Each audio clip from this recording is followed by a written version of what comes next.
What is school for? Feel free to call me slow, but I spent 16 years going to school, and I still don't know.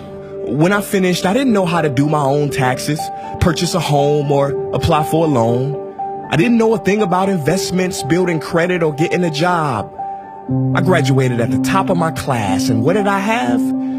This fancy diploma to sit at home with my mom.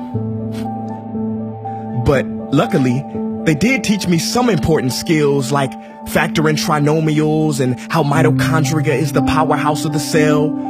I'm so happy I remember the Pythagorean theorem, because it helped me a lot. Okay, I'm lying. Let me stop. Because all the stuff they taught me, truthfully, I forgot. Mom, remember when you would ask me, what did you learn in school today? And I would say, nothing much. I wasn't being modest. The truth about it, Mom, is I had already forgotten. And it's not just me. Millions of students sing the same song. How many of you guys avoid eye contact with the teacher to try not to get caught upon? Afraid to raise your hand for fear of being wrong, which proves that school isn't an environment for learning or building up the intellect. It's just a game you play for grades and how many A's you can collect. But I guess what do you expect when the most commonly asked question in class is this gonna be on the test? Is this gonna be on the test? See, if school put learning instead of testing and memorizing as the top standard, then the letter F would not stand for failure. It would stand for find another answer. And if school was really interested in our personal and academic success, students would wake up later, have more freedom and homework, a lot less. And that's not my opinion. This conclusion has been scientifically tested and proven. And any teacher that doesn't believe me, feel free to check my works cited page to inspect. Oh, and I did it in MLA format because I know that's all you will accept.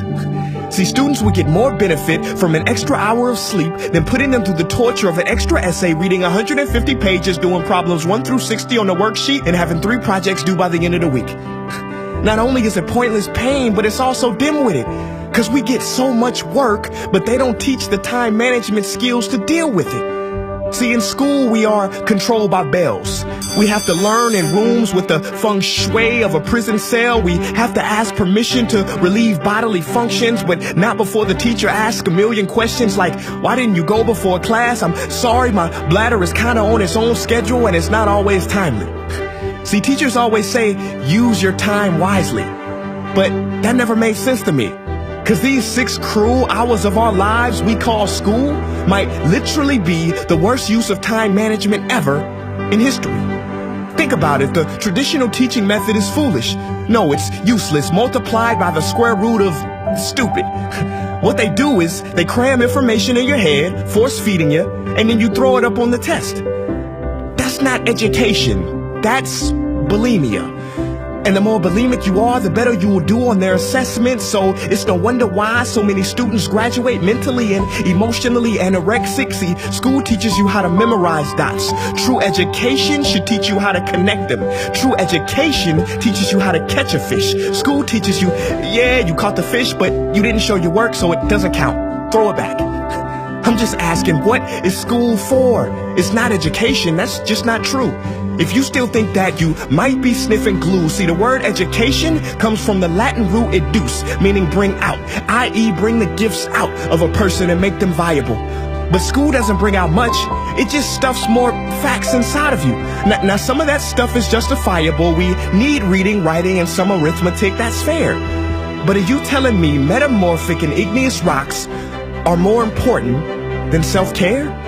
If suicide is the 3rd leading cause of death of ages 10 to 24, and Harvard studies suggest the biggest predictor for success is self-control and emotional health, then why the heck aren't we taught how to handle stress, bullies, or rejection? How about anxiety or depression? You know, skills we need for our entire lives. Bro, I don't even know how to cook. I'm honestly surprised I'm still alive. But hey, at least I can name all the battles that happened in the Civil War. Seriously, what is school for? Some say you need it to be successful, and that's something we do not doubt. But do you own a MacBook or iPhone? Did you know they both were created by a dropout?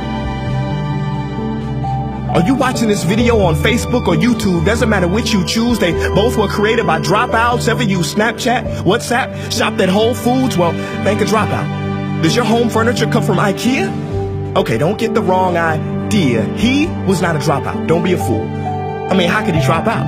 Ingvar Kamprad, founder of IKEA, never even went to school. I know what you're thinking.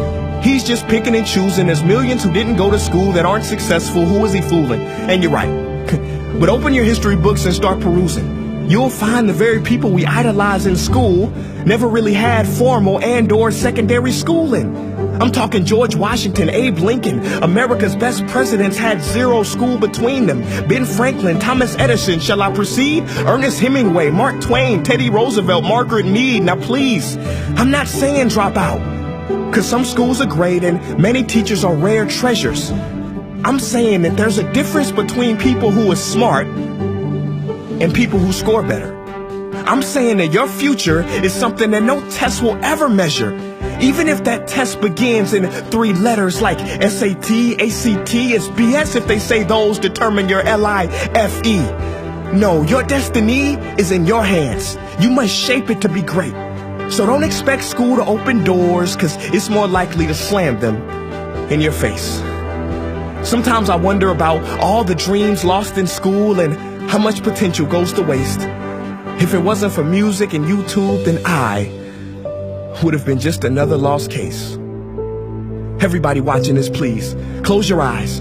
Imagine a child sitting in the back of some teacher's class in some town. He never raises his hand, he fails most of his classes, but inside of him, there is a passion. And if nurtured and brought out, will lead him to discover the cure for cancer. But you see, I'm afraid that child's gift will never come out. He will never win the Nobel Prize award because in class he was ignored and his worth was judged only by his scores. So teachers, principals, parents, advisors, and students, I ask one more time, what is school for?